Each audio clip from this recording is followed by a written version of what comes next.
Okay, so today we're jumping into a story that honestly sounds like it was pulled straight out of a sci fi movie. But for decades, people have sworn it's a true account. It's this bizarre case that seems to prove parallel universes are real, and it all comes down to a pair of pants that shouldn't exist. You gotta hear this. Right there, that single sentence, that one moment, seen by more than a dozen people, is where it all begins. A man is standing in his yard 1 second and is literally erased from existence the next. How in the world does that happen? And maybe, more importantly, where did he go? All right, so to really get this, we've got to rewind. We need to go back to what was a completely normal day that took a sharp turn into the truly unbelievable. This is the story of a guy who didn't just step out of his house, he apparently stepped right out of our reality. So picture this. It's a summer day back in 1974. A guy named Peter Williamson is having a family barbecue. Out of nowhere, a nasty storm rolls in, and everyone runs inside. Peter stays behind for a minute to pack things up. Suddenly, a huge lightning bolt cracks a tree nearby, and the family sees their dog is still outside, hiding under a bush. Peter bolts out to grab the dog, and just as another flash of lightning lights up the whole yard, he's just gone. Now, this wasn't some trick of the light seen by one person. And this number you see, that's everything. 16. That's how many people, friends and family, told the police the exact same impossible story. One moment Peter was there, the next he just wasn't. The police came, they searched everywhere. No body, no burn marks, not even any disturbed footprints. The yard had high walls, the gate was locked. He was just gone. So the vanishing act was weird enough, right? Well, buckle up, because the story is about to get so much stranger. When Peter eventually comes back, he brings evidence with him, actual physical clues that seem to come from a place that's almost our world, but not quite. So 3 whole days go by. Then, just as suddenly as he vanished, he's found sitting on the grass right in his own backyard. He says he can't remember a thing from the last couple of days, but his wife spots 2 things that are just completely impossible. First, it had been raining, pouring for 2 straight days, and yet his clothes, they were bone dry. And second, they weren't his clothes. Okay, so let's talk about these pants. These green corduroy pants are the real mystery here. When they looked into them, they just fell into one paradox after another. The label was from a local tailor shop that had burned to the ground 2 decades earlier. But get this, the zipper wasn't even invented until 1968, years after the shop was gone. The company that made the fabric said, yep, it's new material, but also said, we've never ever made that shade of green. And the craziest part? As Peter's memory started coming back, he remembered the pants being brown, not green. And Miss Chart just lays it all out perfectly.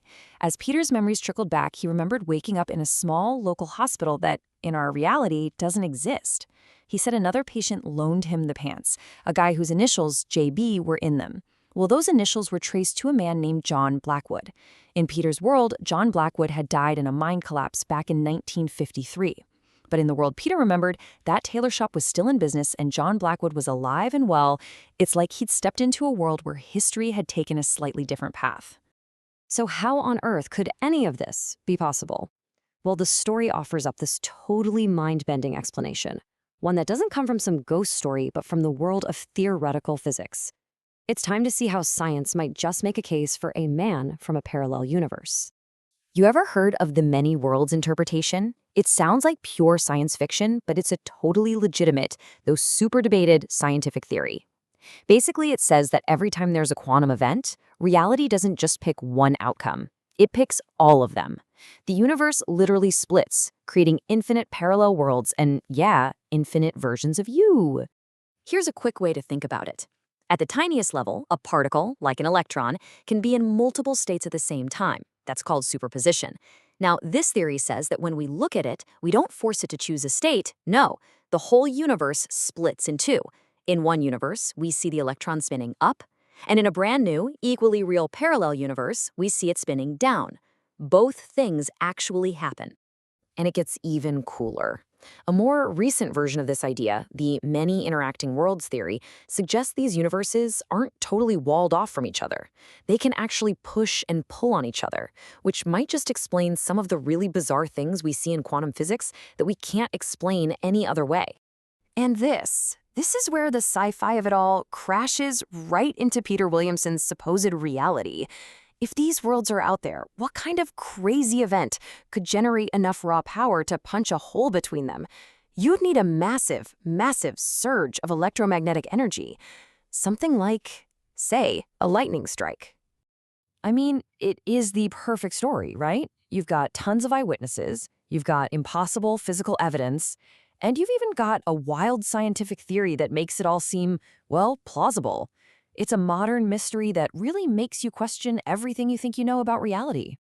But this is the question we have to ask. I mean, it's the only question that matters. For a story with this much detail, with 16 witnesses, you would think there'd be some kind of record of it. But the moment you start digging, the whole perfect story, it starts to unravel. Now, check out this timeline because this is really interesting. The event supposedly happened in 1974, but the story doesn't pop up anywhere, not in a newspaper, not in a police report, nowhere, until 1996. That's 22 years later, in a book about paranormal stories. From there, other authors pick it up, add a few details, and eventually it explodes online. So the real smoking gun here is what's not there. Despite claims that this was a huge news story, there are 0 newspaper articles from 1974 about a man vanishing in a flash of lightning. There are no police records of a missing persons case, no records of anyone named Peter Williamson even living in that area. Even some of the best details, like the name John Blackwood, weren't in the original story at all. They were added later. And what about the original source himself, Colin Parson? He claimed he personally interviewed the family and all the witnesses. But when you look him up, you find out he wasn't some investigative journalist. His main gig? He wrote crossword puzzle books. And suddenly, the story of Peter Williamson starts to feel a lot more like a really, really well-told urban legend. So was this whole thing just a wild goose chase? Not at all. And this is the part I love. Because even if the story is a total fabrication, the science it uses to explain itself is very, very real. And honestly, that's the most fascinating part of this entire tale. And this right here really is the key takeaway. The story of the man from another dimension, it's a fantastic urban legend. But the many worlds interpretation, that's a serious scientific concept that physicists grapple with. The impossible pants might be fake, but the reality that quantum mechanics describes is genuinely more bizarre and counterintuitive than any story we could make up. And look, don't feel bad if this stuff makes your brain hurt. I mean, even Richard Feynman, one of the greatest scientific minds of the 20th century, basically threw his hands up and said that the rules that run our universe at the smallest level are just profoundly weird and almost impossible for our brains to really get. And that, right there, is the real mystery, isn't it? Peter Williamson's story is a fiction that's designed to make us wonder. But the truth is, the universe we actually live in is already more wondrous, more complex, and more mysterious than any story we could ever possibly invent. The real question isn't whether a man can slip into another reality, it's what other incredible secrets our own reality is still hiding from us.